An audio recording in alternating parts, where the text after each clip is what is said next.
Tory MP is tonight in custody, arrested on suspicion of rape and sexual assault. The unnamed MP in his 50s has been told to stay away from Parliament. We'll have the very latest on this breaking story also tonight. Evening News with Lucrezia Millarini.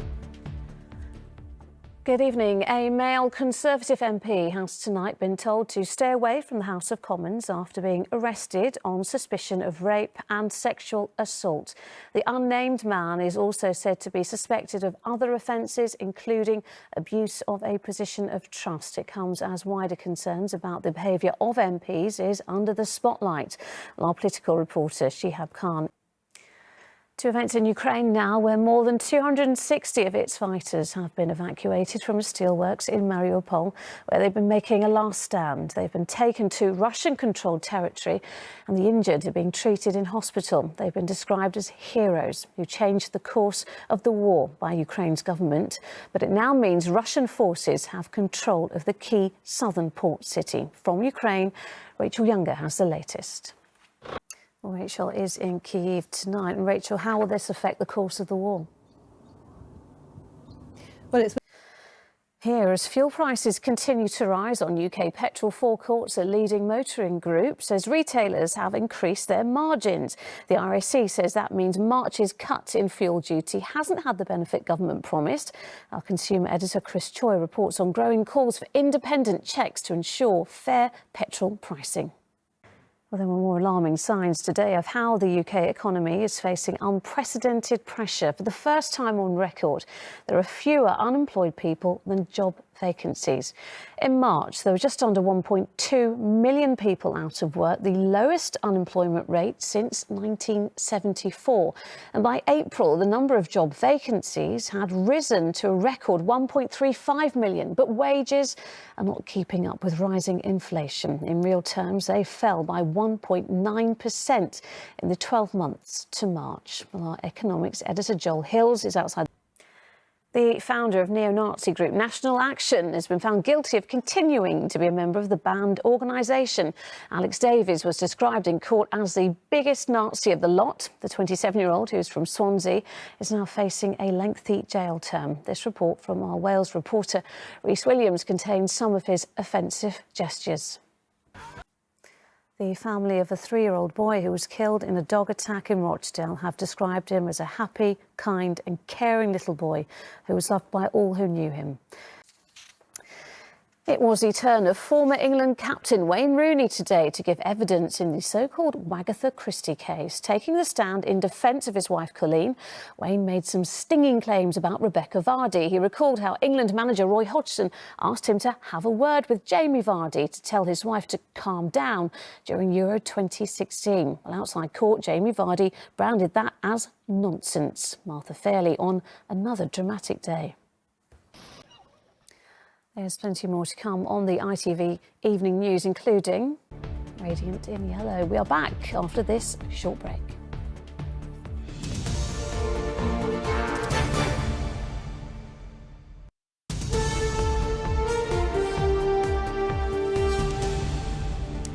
Welcome back. The Foreign Secretary today confirmed the government's plans to abandon parts of the controversial Northern Ireland Protocol. Liz Truss told MPs there needed to be changes to the post-Brexit trade agreement, which sees checks on goods between Britain and Northern Ireland. She insisted it's the only way to restore a power-sharing government at Stormont. But the EU said making changes without its agreement isn't acceptable. From Belfast, here's our Deputy Political Editor, Anushka Rastana. A woman has been convicted of murdering a 1-year-old boy she was hoping to adopt. Leyland James Corker was rushed to hospital with severe head injuries in January last year. His would-be adoptive mother, Laura Castle, had claimed he'd fallen off the sofa. But prosecutors said the boy's head had been deliberately hit against a piece of furniture. Well, Matthew Taylor is outside Preston Crown Court this evening. Matthew, it didn't take the jury very long to convict Laura Castle today.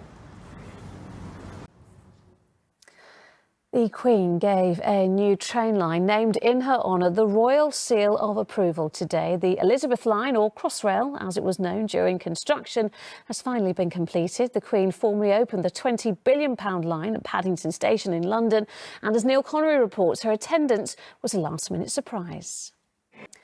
Prince Charles, meanwhile, is in Canada on a 3-day world tour to mark the Queen's Platinum Jubilee. But once again, Britain's colonial past is raising some uncomfortable questions for the monarchy. Among the issues on this tour, a scandal involving Indigenous children forced to enrol at Christian schools during British rule. Our royal editor, Chris Shipp, is travelling with... You're watching the ITV Evening News. Here's what's still ahead before Emma...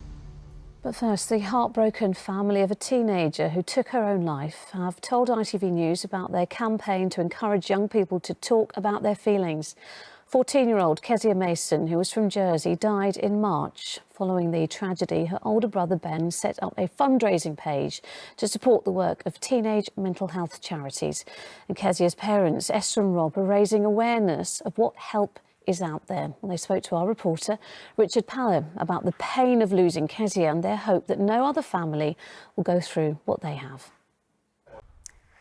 Now let's get an update on what's making the news tonight.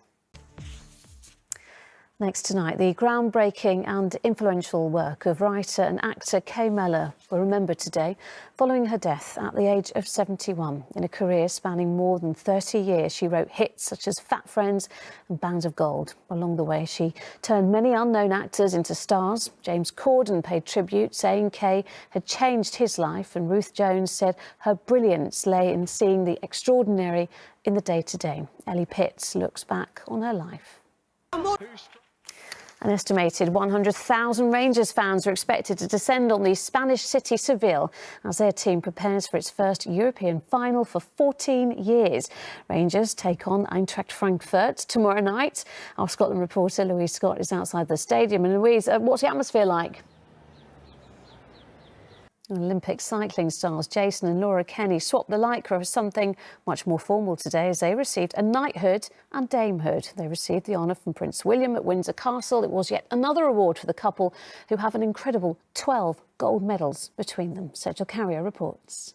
Well, Emmerdale will be on shortly, but just before then, join me and Alex right after the break.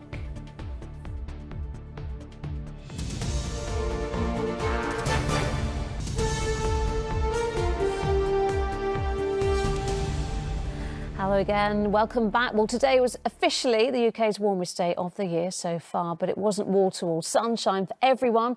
Alex is with me now. So, Alex, just how warm did it get? Well, we've had also high pollen count, and I've been suffering today, I have to say. Yes, so you probably suffer with tree pollen. We're starting to go into grass pollen, but levels across the south today have been high, if not medium, in places. Not the hay fever. Alex, thank you. And finally tonight, after hitting the highs of Eurovision with his Spaceman song, Sam Ryder has told ITV News he's not come back down to earth just yet, and he's revealed that he's determined to work with Ukraine's Kalish Orchestra, who pushed him into second place in Saturday's final. Sam spoke to our entertainment reporter, Rishi Davda. A rise to Sam? Maybe, possibly. That is all for now. Tom will be here with news at 10, but from me and all the evening news team, bye-bye.